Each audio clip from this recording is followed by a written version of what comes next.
왜 대선 토론 과정에서 여당 후보들이 제기한 각종 이슈가 사회 쟁점으로 부각되지 않은 채 묻혀버리는가. 기울어진 운동장, 언론 자체가 불공정한 데다가 좌클릭된 사회 분위기도 야당 친화적이기 때문인데 당장 제기된 두 가지 문제만 봐도 그렇다. 그 하나가 노무현 정부 시절의 도박바다 이야기건이다.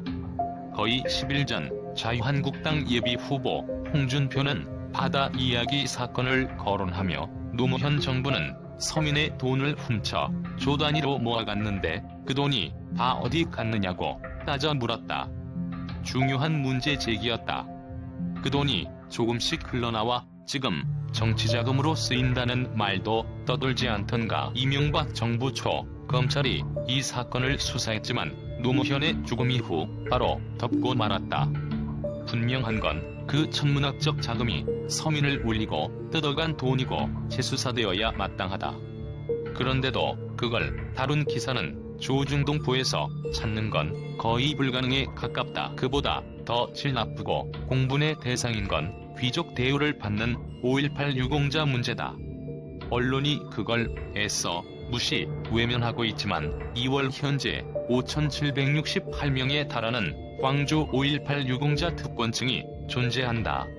그들 본인은 물론 그들의 배우자, 자녀 모두가 국가고시와 임용고시 등에서 5에서 10%의 가산점을 받아 공직을 독점하고 있으며 대기업 일자리마저 싹쓸이하고 있다는 게 최근 들어 새삼 재확인됐다. 유공자의 배우자 자녀를 포함한다면 4인 가족 기준으로 현재 대한민국에는 2만 명이 넘는 5.18 금수저 계급이 존재한다는 얘기다. 놀랍게도 이 문제가 인터넷과 카톡을 도배하기 시작한 게 벌써 보름이 넘는다. 본래는 박근혜 대통령 탄핵이 인용된 그 주말 태극기 집회에서 이 문제가 자연스럽게 터져 나왔다. 집회 뒤 가두 시위 때 구호로 등장한 것이다. 직후 자유한국당 예비후보 김진태와 무소속 후보 남재준 등이 입을 모아 이걸 비판했다.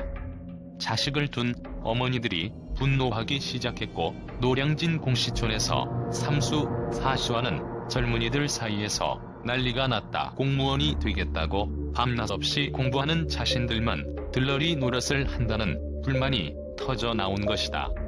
정부가 정보 공개에 쉬쉬하지만 2004년의 경우 5에서 10%의 가산점을 받는 5.18 유공자 자식들이 공무원 7급의 89.4%, 9급의 85.6%를 독차지했다.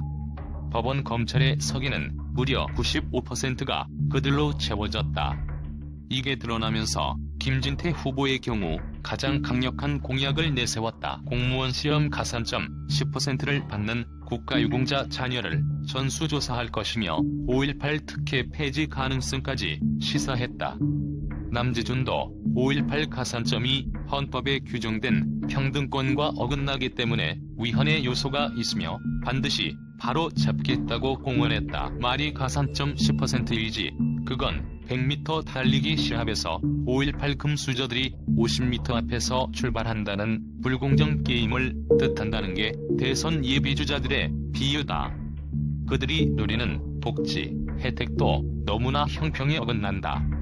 본인, 배우자, 자녀의 경우 각급 학교, 학자금 전액 면제는 기본이며 취업 알선을 따로 받는다.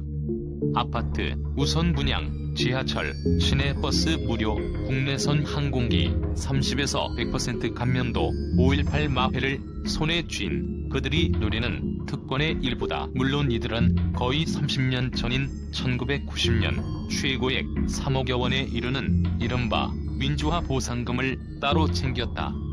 상황이 이 지경인데도 유공자 명단과 공적 내용은 개인정보라서 공개 못한다는 게 못난 정부의 입장이니 일반 국민은 복장이 터질 노릇이다. 5.18은 숭고한 민주화 운동이 맞는데 과다한 유공자 특혜로 현대판 귀족인 금수저들을 양산한 나머지 사회적 위화감을 만들어내고 있는 것일까?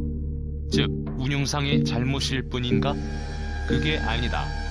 민주화 운동이라는 건 호남 지역을 볼모로 김대중 등 정치 세력이 만들어낸 가짜 신화일 뿐이다. 민주화 운동의 표면 뒤에는 체제 전복 움직임이 있었음을 부인할 수 없고 북한 개입설도 끊이지 않고 있다는 것도 더 이상 비밀이 아니다.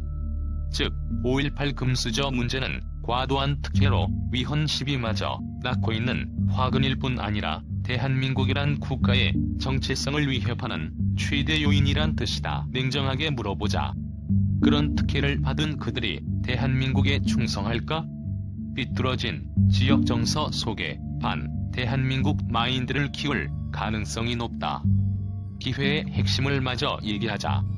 이른바 87년 체제 이후 역대 정부의 실수 내지 관용을 등에 업은 이른바 민주화 세력의 역습이 한국 사회 대혼란의 주범이다. 그게 이내 현대사 쿠데타로 등장했는데 광주 5.18을 누구도 손 못 댈 성스러운 민주화 운동으로 포장한 것이 저들의 일대 승부수였다. 그렇게 진지를 확보한 뒤 노무현, 이명박, 박근혜 정부를 전후해 다시 제주 4.3의 포장지를 완전히 뒤바꿔 놓았다. 남노당의 폭동이란 진실을 가린 채 군경에 의한 양민 학살로 정반대로 뒤집어 놓은 것이다. 급기야 그걸 국가 추념일로 바꾼 게 박근혜 정부의 거대한 패착이었다. 즉 광주 5.18, 제주 4.3, 그리고 1987년 6월 항쟁은 대한민국 현대사를 껍데기만 남겨버린 음험한 3종 한 세트의 다름 아니다. 정미홍 TNJ 미디어 대표는 최근 납세 거부 운동을 제안했다. 5.18 금수저를 더 받들기 위해 우리 혈세를 더 이상 낭비할 수 없다는 인식인데 100번 공감한다. 기회에 광주 5.18을 포함한 제주 4.3 그리고 1987년 6월 항쟁의 불편한 진실까지 드러내야 옳다. 물론 이런 과제는 이 땅에 얼빠진 언론이 정신을 차려야 가능한 일이다. 조중동포 당신들의 각성을 바란다.